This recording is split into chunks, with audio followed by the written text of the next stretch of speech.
নরঘাটের ১৫০ বছর পুরনো বাংলোটা দেখে সত্যি গায়ের লোম দাঁড়িয়ে গেল।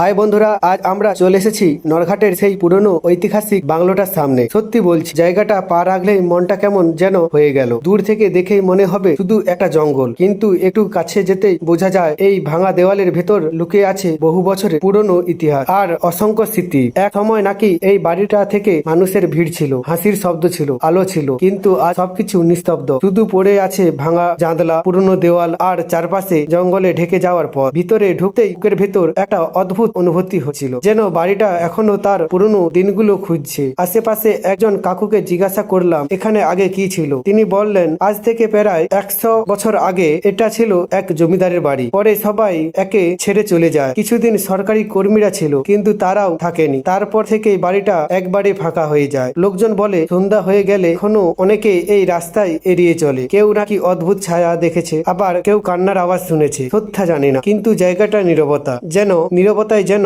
অনেক না বলা গল্প লুকিয়ে রেখেছে। বাড়িটার পিছনে গিয়ে দেখলাম ভাঙা দেওয়াল, ছোট ছোট পরিত্যাগ ঘর আর চারপাশে শুধু গাছপালা। মনে হচ্ছিল সময়ের সাথে সাথে সবকিছু হারিয়ে গেছে, শুধু স্মৃতিগুলো এখনো রয়ে গেছে। সত্যি বলছি বন্ধুরা, এই জায়গাটা দেখে আমার মনটা খুব খারাপ হয়ে গেল। এক সময় এত বড় বাড়ি আজ এভাবে ধীরে ধীরে হারিয়ে যাচ্ছে। তোমরা যদি এই রহস্যময় পুরনো বাংলাটাকে দেখতে চাও, তাহলে নরঘাট গ্যারেজ মোড় থেকে ডান দিকে রাস্তা ধরে একটু এগিয়ে দেখতে পাবে।